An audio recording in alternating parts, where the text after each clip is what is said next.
Hello, everyone, and welcome to the best and worst of Walt Disney World, brought to you by Dreams Unlimited Travel, experts at helping you plan your next Disney vacation. Visit them on the web at dreamsunlimitedtravel.com. I am your host, Rhino Clavin, and in this week's episode, we're actually going to be talking about an article that showed up on the Diz on wdwinfo.com called Worst Waste of Money at Walt Disney World, and this one is by a contributor, Kate Joseph. Now, to help me along with this, we have Miss Jackie Gailey. Hi, everybody. Denny Sunderley. Hi there. And Craig Williams. Also goes by Mr. Incredible, but ahoy hoy.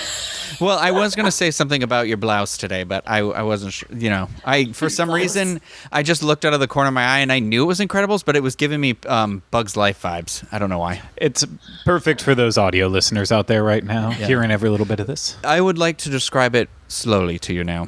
The cotton count, the thread count, 100. So... yeah, this article popped up in the last week or so, worst waste of money, and there's 5 items on this list, and I thought it would be a fun discussion to kind of go through and just say whether we agree with them or don't agree with them, and then if we have some that aren't on this list, because maybe, we're here all the time, we offer some different perspectives of people who only come a little bit, and then we've got the families in the room, the moms, and everything. So I'm gonna dive right in here. I'm just gonna start with number 1 on her list. I don't actually think that maybe these aren't ranked by what she thinks are the most offensive, but the first one she has is park hopper. She says about 20% increase in cost per ticket. This addition makes park admission even more wildly expensive, especially if you're buying for the whole family. Where at the Disneyland Resort, I would say it's absolutely worth the extra charge because you can simply walk across the Esplanade. Walt Disney World makes it much more difficult with more lengthy transportation between the 4 parks. Plus, knowing you have the option to switch park tends to add stress to your day. A one-day ticket gives you the chance to focus on the park of the day while also saving money. All right, so I am but one traveler. Denny, what do you have to say about park hoppers? Yeah, I'm generally, if I can talk, I'm generally in favor of a park hopper ticket. When I think back to visiting here when we lived far away, it was something that allowed us greater freedom. If you have a shorter vacation and you need to split 2 of the parks into half-day parks and you got to hit them both in one day, man, that park hopper really comes in handy.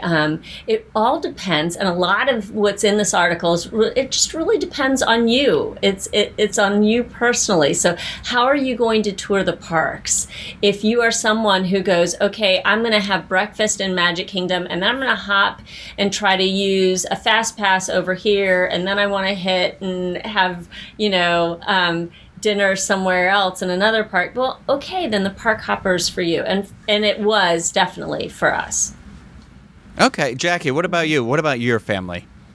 Well, when we first started coming to Walt Disney World, we always did the park hoppers because, like Denny was saying, it's, when you have like a 1-week trip, you want to be able to cram in as much as you can, and, maybe one night you want to go watch Magic Kingdom fireworks, but then on your Epcot day, you watch those fireworks, but then maybe you want to go the next day and watch them again at Magic Kingdom. So we always used to do it. But as we got better at fine-tuning our trip, we found that we almost didn't need it because we would do things like we would go have breakfast over at Trails End at Fort Wilderness, and then we would take the ferry boat over to the Magic Kingdom. And by the time we did all of that and then went back over to Fort Wilderness, we wanted to go back to our room and hang out. So we really planned out our days strategically. And also, like Denny was saying, it's so subjective because it depends on what's important to you at the time. So basically my point is that when my family comes in from out of town, they don't do the park hoppers anymore. So, and I'm leaning toward that's how I would feel. Okay, interesting. I'm not on the better side of these, but Craig, what do you have to say? I definitely am pro park hopper. That was how my family always was. We usually rope dropped whichever park we were doing that morning, and then we were go home in the afternoon. Not go home, go back to your hotel Drive back in the to middle of the Pennsylvania. afternoon. Take your nap, take your take your pool time and enjoy it, and then get ready, go to dinner, and then hit another park. But also, back then, when I was going, it was not abnormal for Magic Kingdom to be open till 3 a.m. And I mean, even 2 a.m. And now when Magic Kingdom's only open till, 11 o'clock or midnight, that was always the variable in there, where it's like, okay, if you have a park hopper, you can do Hollywood Studios in the morning, take a break, do Epcot for dinner at night, or one of the hotels in that area, then go in Epcot, watch fireworks, then hit the monorail, make it over to Magic Kingdom in time for fireworks when they used to be later than Epcot's. And then you also had like 4 hours after that in Magic Kingdom. And now that that's all changed and park hours have shrunk, I don't see the value as much in it as I did before when we would come in the mid 2000s and even the 90s. But I still think it's, if you're a foodie and you can't get the reservations you want in the right time, and sometimes the only way you can make that happen is with the park hopper, and you have to think about what's important to you. If you want to dine and you don't want to get stuck at Tony's because, I'm planning my entire day at Magic Kingdom and that's all that's available, then you gotta think about what's more important to you, the little bit of money or making sure that you can be as flexible as you want to be. I am definitely on. I agree with Kate here about it being. It's definitely a waste of money for the way that my family kind of moves through a theme park, but I agree with like what Denny said about it being like what works for you, which is 100% true. And if it is one of those things where you want to go to all 4 parks, but you're only going to have 3 days, you're going to need a park hopper one of those days, and it is worth that extra money for you at that point. But with the experiences that we've had with like traveling back and forth, if you're relying on Disney transportation, it has been very. It can be very lengthy in wait sometimes, and I find that like I don't want to be doing that, but also. My mom and like the way she is, like even now, even with the tickets and being like, when I was a cast member, being like, well, Mom, this was my complimentary ticket, so it doesn't matter. You didn't pay for it. We can leave and do the nap in the middle of the day or whatever. And she's like, no. So she prefers, like, she's there already. She doesn't want to come and go. She likes staying, and she'll find a place there to eat. Like, we don't really like eat in the park. That'll be like a separate occasion, unless it's like quick service. But no, so once we're in a park, we're kind of like committed to a park, and I do understand the aspect of her saying there's that stress to it, because then you're kind of locked in and committed to having to be like, all right, well, if the kids aren't all cooperating today, now it becomes stressful because we made that fast pass for Flight of Passage over at Animal Kingdom at 7 p.m. and I'll be over there being like, just leave it. It's not a good ride anyways. Ha ha ha. And everyone will hate me. But that's where I rest on it right now. For where I am in life, and with when I go with my family, it's not worth it for us personally. But again, if you're waking up and you're active and you're ready to go and you want to bam bam bam, we like to meander. So next on this list is bottled water. So fun fact, she says, fun in quotations.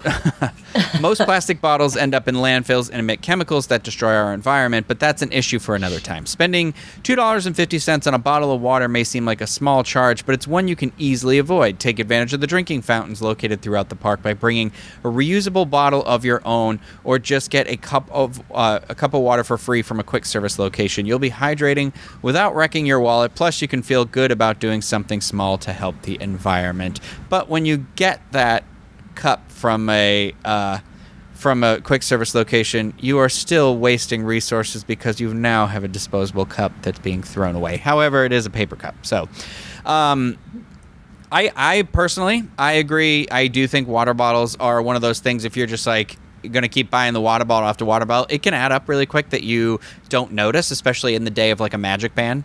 But with that said, it's not super convenient or easy sometimes to find a water fountain that doesn't taste like that doesn't come out cloudy and tastes overly pool like, and then there are times where it's not super easy to just walk up to a quick service stand and ask for that cup of water. And when they do give you that cup of water, it's going to be like the tiny cup of water and stuff. But I am very pro reusable bottle for more reasons than just saving a couple dollars. But Greg, I'll let you go because I know I am losing my voice, and I think you're in the same boat as me. I'm just so emotional about water bottles. Yeah, and I like reusable ones. Yes. I think we all would agree that we like reusable water bottles when possible. I am almost 100% with you, though. I can't say that water bottles aren't a good thing at Walt Disney World because there are some quick service stands that I refuse to go to because I know they're not going to give me a big cup of water. I'm not, when I'm thirsty and I need to stay hydrated, I don't need a little plastic cup or paper cup, that's, the size of what they give you in a dentist office to rinse. I know it's bigger than that, but I still, it's not enough for me. I need a big cup. I don't want to go to one of the quick service places that, then it tastes like lemonade or whatever tap that the water's sharing, and then it's got that funky taste to it. The water fountains, for the most part, at Walt Disney World are all disgusting, so I don't have any that I like. And then the bottle fill stations, while they're starting to be a thing, it's not coming around fast enough. So, it's a lot of people don't like Dasani water, but at the end of the day, if you're comparing a water fountain at Disney, the gross water you're getting from that, or some of the bad tap water from some of the quick service stands, you're almost better just buying the bottle of water. It's just make sure you use that water as much as possible. If you find a quick service stand you like the water from, maybe go back to that for your refills and such. But have a plastic bottle at least on standby in case you have no accessible good water. Now, Jackie, anything from you? Well, I always like to bring my own water bottle, and occasionally I forget it, but I like to use my own. Like, I have this one, and it's 32 ounces, so it's big. And one of the things that I figured out at the quick service restaurants is that, or not the quick service, the quick service counter service places, they will give you however many you want. So I'll ask for 4 waters, and so they'll give me 4, and I can fit them right in there. It's perfect. And I haven't stopped by one that didn't run the water first, so it doesn't taste like lemonade. Yeah. So, but I have been when I've forgotten my water bottle, and when I was buying that bottle of water for $4.50. Yeah, right, yeah.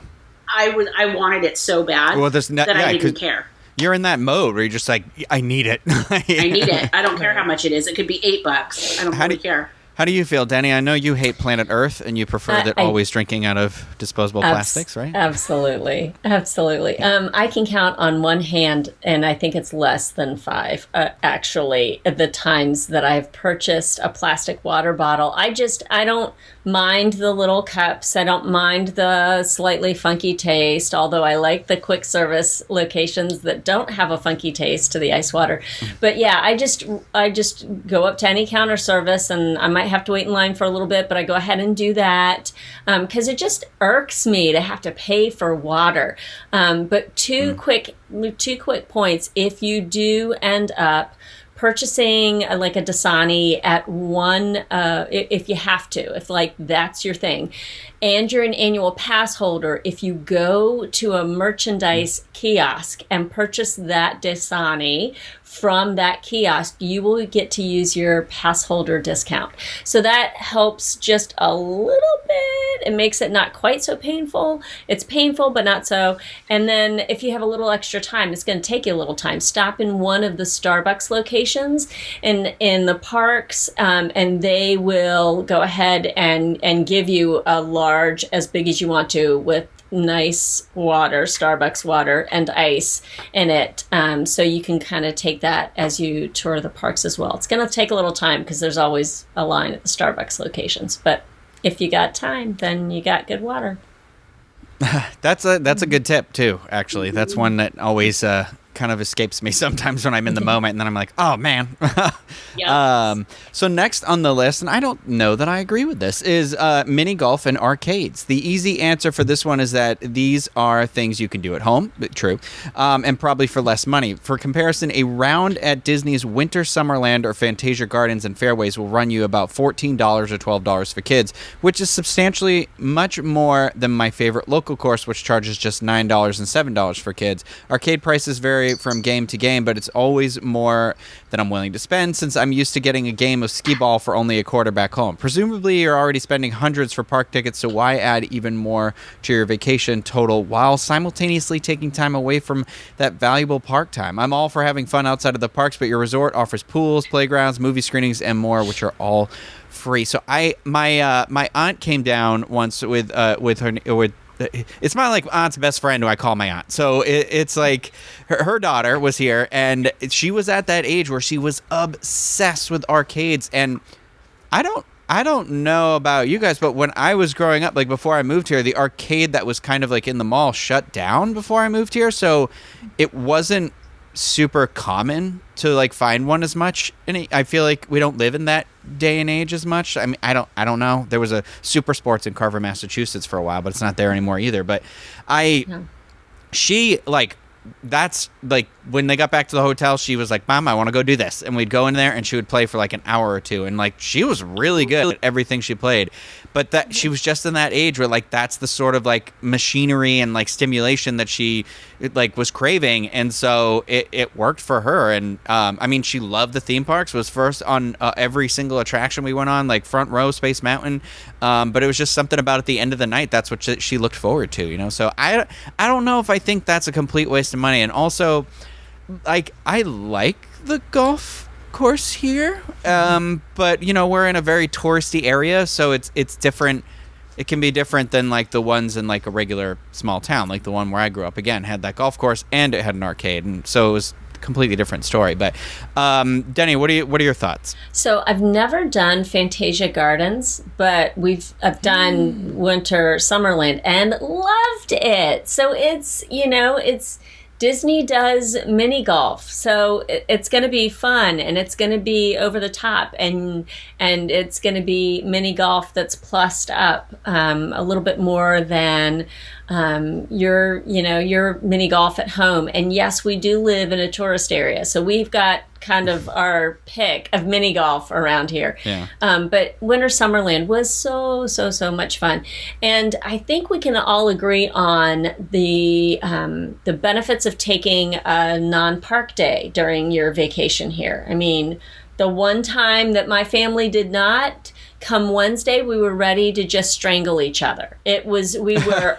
so over the magic, it was ridiculous. If we had taken a park day and done something like enjoy the resort, or maybe go play at the arcade at the resort, or maybe go over to Fantasia Gardens or Winter Summerland, I think we would have been able to breathe a little bit more easily. So for me, I am pro these things. It's whatever speaks most to you, yeah. like you're saying with your aunt, and that's what she enjoyed. So I'm pro arcades and mini golf. What do you think, Jackie? I am all for them too. We never did mini golf, so I haven't ever done them at Disney. But our kids lived for the arcades. Absolutely lived for them in the evenings. So we drag ourselves back to our resorts just exhausted. And the kids, we would give them, money on their little gift cards, and they could go and play all the games, and they loved it. And they loved it more than Chuck E. Cheese at home, because it was a Disney arcade. It wasn't just a Chuck E. Cheese down the street. There was something more cool about it than our hometown one. So I'm all for them. I think that entertainment comes in so many different ways for so many different people. And again, it's one of those things that's so subjective. So I think that if your family or your kids get a kick out of those video games in the arcades, then, go for it. Yeah. What do you say, Craig? Yeah, I'm gonna have to agree with everyone else on this. My family loved mini golfing at Walt Disney World when we'd come down. My family still loves it. One of the things I think with the price of it, though, that I think that you have to kind of take into consideration. I don't have the exact details, and I apologize for that. But I know if you book an official Walt Disney World vacation package, you usually get like a free round of golf or a 50% off golf. I know it's one of the two. Mm-hmm. So really, once you factor that in, it's you get into savings on it, so you might as well go. Yeah. And I'm the opposite of Denny. I've done all the courses. I've done Winter Summerland and Fantasia. I love Fantasia. I think Winter Summerland, I could take or leave that. It's cute, but it's not challenging. The hard course at Fantasia Gardens to me is like, it is so much fun. I love doing that. I can't see how anyone could not do that and be like, wow, this is better than a lot of miniature golf experiences that I have anywhere else. It's difficult, but sometimes a challenge is fun. And then with arcades, I would go to arcades a lot, like Rhino said, sometimes in the mall. Most of the time, like the movie theater arcade that, they always used to stick on the side of movie theaters and such. And so if I was going to a movie with my family, we'd get to the movie on time and then leave right after the movie. If I was getting dropped off to meet my friends for a movie, that's when we'd use the arcade. So on vacation, on like a rainy day at the resort, that's when I would be using the arcade with my dad. And like the only time that we actually got to play those games together, because if it was like playing Nintendo or PlayStation at home, he would just watch me because I quickly outpaced him on that. But when you're sitting down at like a car racing game side by side, it can keep up a little bit more. So I have so many good memories from Disney arcades. So I completely disagree with both of these. I think arcades and miniature golf are big thumbs up in my book. I think the miniature golf too is a fun one. If we all know about the summer storms we get here, where it seems to be starting now. We have that midday storm, and sometimes you get caught in it and you get drenched, or you're just drenched in your own sweat or whatever. You go back to your resort, you take a shower, and then you like feel refreshed. And I think a nice like evening mini golf can always be a nice fun like unwind. I've had some good experiences with mini golf at night. So daytime, that's no man's land. So that's a really good point too, Rhino, because that's tough. Mini golf is hard in the Florida sun. My gosh, because you're standing there. But nighttime mini golf, what a kick! Yeah, it's like surprisingly, there's something like, I don't know. Every time I've done it at night, we always really enjoy it. So yeah. Next on the list, we have Floral and Gifts. She says, one day I aspire to have the budget to throw away money on things like this, but as for now, my jaw is just going to stay on the ground as I contemplate these prices. For $100. You can have a small bouquet of flowers delivered to your resort room, or spend over $50 for a canvas tote bag filled with a few generic snacks and drinks. There's even a $550 in-room celebration that includes a cake and a few small souvenirs like a towel and a pair of Mickey ears. Surprising your family or special someone is always fun, but don't rely on Disney to do so if you want to keep your credit card balance in check. I 100% agree with this.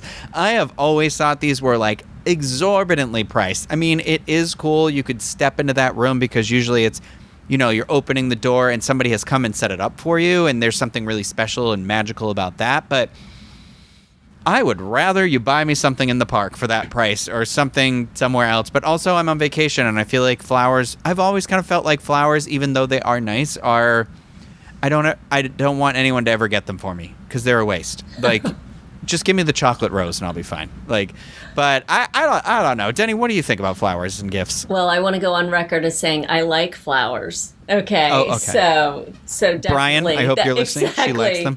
That he knows.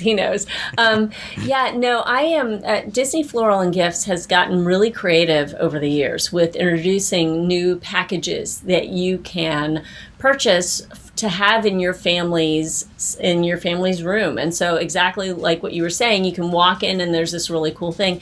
And again, this is a moment where it's subjective. So maybe you're not having the fancy meals, or maybe you're here for Christmas. And so this was the gift for the kids for Christmas or a special holiday or a birthday. And so you want to make, just the arrival that big, that's the big gift, the fact that you're here. So yeah, for about $250, Disney Floral and Gifts will do, they'll decorate a Norfolk Island pine and put it in your room, and it'll look like this little cute miniature Christmas tree, and it's adorable. So it really depends on what you want to spend your money on. Am I doing that? No, never did that with vacation. I'd rather spend it in the parks personally on a really great Spirit jersey or who knows what that I'll use all the time. But I can see the value in it. It really depends on what your perspective is going into your trip. Yeah. What about you, Jackie? So I actually have a couple of things from Disney Floral and Gifts. Oh. And years ago, I went on a tour of where the dream makers actually put these amazing things together. Mm-hmm. So I understand why they're priced the way they are. And I don't think it's a big waste of money because the items that they use are very high quality things. So they're not a beach towel that you can buy for $9.99 at Walmart. Mm-hmm. They are a nice, high quality, thick, plush, gorgeous towel.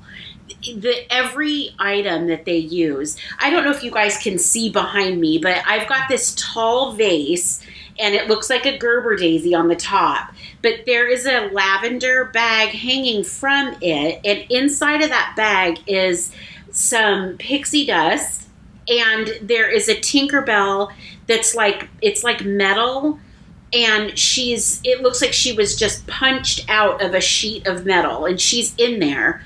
And that was hanging on a gorgeous bouquet of flowers, and they just add magic.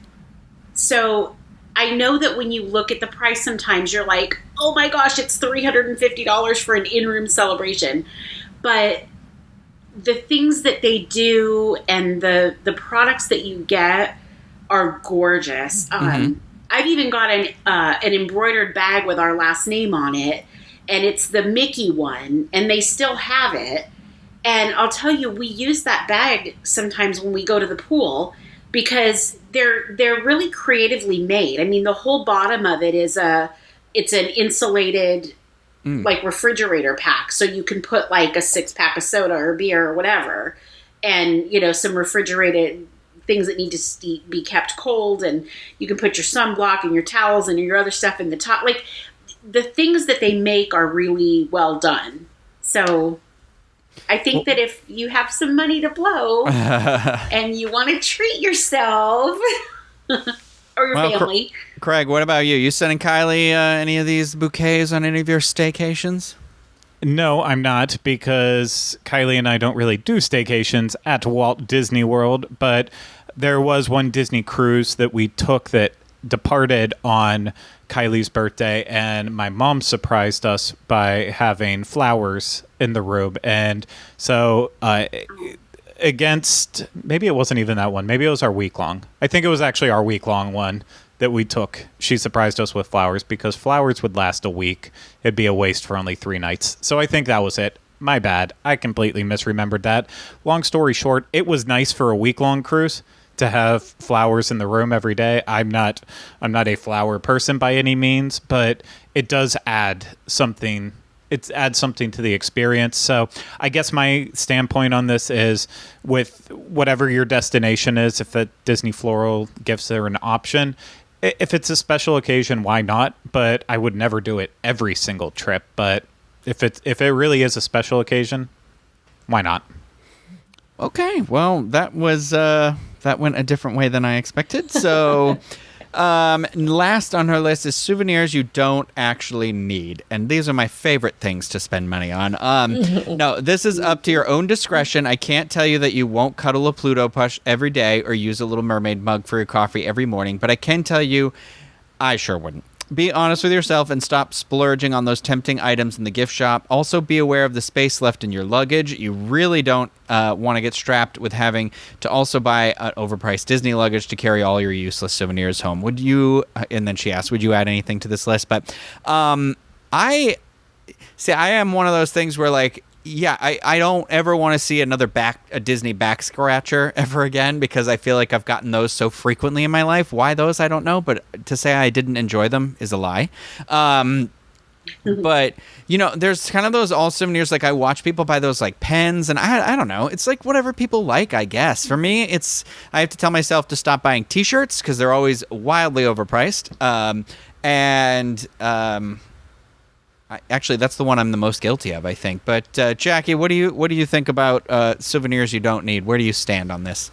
Well, I pretty much have an entire background full of Disney souvenirs that I probably may or may not have needed at one point or another. And I happen to love them.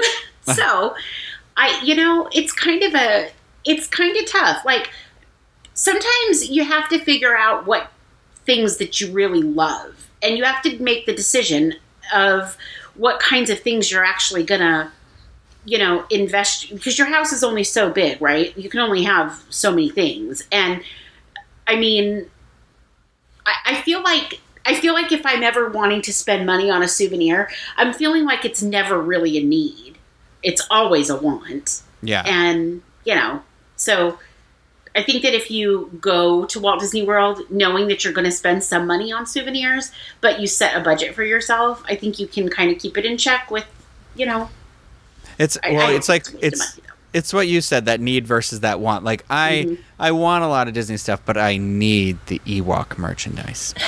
See, there you go. Denny, what do you think?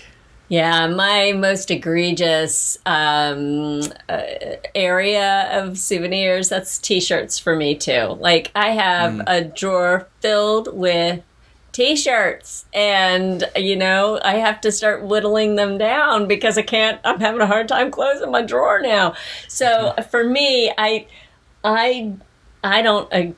You do you. Like, you decide what souvenir you want, and you buy it if you want to. I get it. Like, Kevin said it years ago. He went to Italy on Viva Italia ABD, and he's learned. You see it and you want it, get it then, and because you may not see it again. And same goes for Walt Disney World. If you see something that you just fall head over heels for, and the budget is right, you've got what you need, then go for it. And if it'll bring you a little bit of joy when you get home and it's in the middle of winter and you see Orange Bird winking at you from across the room, then daggone it, get it, because it'll bring you that kind of joy. So. Well, it's fun. Like, I mean, Craig knows because he travels with me to Disneyland a lot. It's like every trip, I'm always like, okay, what's the one thing I don't need that I'm definitely going to buy on this trip? Yes. And that's like, that's part of the trip. I like to go like that. It's like what you said. I budget that part of my trip because I go, okay, well, I know there's going to be something cool and I'm going to find that cool thing. So I try to limit it. But Craig, what about you? Yeah, it's a loaded one because I kind of disagree with you and Denny that, like, even though I don't buy T-shirts really anymore at Disney parks, occasionally I'll buy like a fun button down similar to the one I'm wearing right now, even though they didn't get this at Disney. But I can at least be okay with that because you need clothes. Unless you live in a nudist colony, clothes are something you need. Do you need Funko Pops? Do you need popcorn buckets? Do you need the vast variety of tiki mugs behind me? Do you need stuffed animals if you're an adult? Do you need Disney artwork to line your house? No, you technically don't need any of that stuff, but there are, you need clothes. Like people who need to carry around a lot, they do need purses and bags. So I think I think maybe just consider what you actually do need, and then still splurge on something that you do want, that is that one special thing, but try to think about what will actually have a purpose. Because like I loved popcorn buckets for a while, but there's just not enough room for a bunch of big bulky popcorn buckets, and so that hurts it in the long run. And those are the first things that I get rid of then when I'm ready to get rid of stuff, because it's easy to make lots of space whenever everything's bigger. Or if it's a t-shirt in my closet that I'm like, I don't know when I'll wear it next, at least that's not taking up a ton of room. I can still keep that. So that's my Craig thoughts on that. Boom, boom, boom. Craig thoughts. Does anybody have anything that wasn't on this list that they think is one of the worst wastes of money at Disney World? I do. Go ahead. You go first, Craig. You go first. It's gonna be biting. So get ready for this bite. No. And it's not just Disney World. It's all of Disney in general. But for me, you say a backpack, I swear to God. No. Is For this mine, an intervention? I think Disney Vacation Club. Oh. So I think it's great that if you love Disney and you want to buy into Disney, but if you have the money where you can still explore the rest of the world and the rest of the United States or wherever you're from, but you can also afford DVC, that's great. But I know far too many people who get stuck only vacationing to Walt Disney World because they buy into DVC, so now they have to take their vacations here. And, they still love it and they feel like they're at home, but you do miss out on the rest of the world when you're only coming to this world. So maybe invest in like, I know you can use DVC for Hawaii, but you're using that at Aulani. You're not necessarily using that if you're going to one of the different islands. And there's lots of world out there. Don't limit it to just Disney. Yeah, but please use Dreams Unlimited Travel for all your Disney vacation needs. And then later that day, Craig was let go suddenly by Mysteriously. Denny. So mine is preferred parking. That is, I understand if it's something that you really, really want, but a lot of times, 9 times out of 10, the preferred parking is not that much closer to the park entrance than all the regular spaces that are being filled in. The most useful, I think, if you're going to do preferred parking is for Magic Kingdom, because obviously that parking lot is ginormous, okay? But even then, a lot of times when I am parking at the Magic Kingdom, within 3 minutes, I'm up and I'm walking, because I don't always use the tram. Within 3 minutes, I'm walking by the preferred parking. And like it's that close. And so a lot of times I think if you may not realize it, preferred parking, that sounds good. I could splurge the $40-50 on that. Try it without the preferred parking first, because that may just be extra money you don't have to shell out. So, but you did get a plastic water bottle though. There's no better feeling, in my opinion, than when you pull up to the toll booth, or not toll booth, whatever they're called, at the same exact time as another person, and you hear that they're falling in the trap for preferred parking, and then you both leave at the same time. They go their preferred way and you go the regular, and then you look over to where they're parked. They end up just getting unlucky and they go all the way down to the end of the row. They're super far away, and then you sneak that like right on the aisle spot, and you're actually closer than they are, and all they got from that was $20 out of their pocket and a couple water bottles. Like, it feels good. It feels good. Yeah. I'm glad you said that, Denny, because that was the one thing I was going to say, was when they added that was the one thing that I thought, oh gosh, I would never spend that money on that. Mm-mm. Yeah. Nope. Anything else? Anybody think of anything else?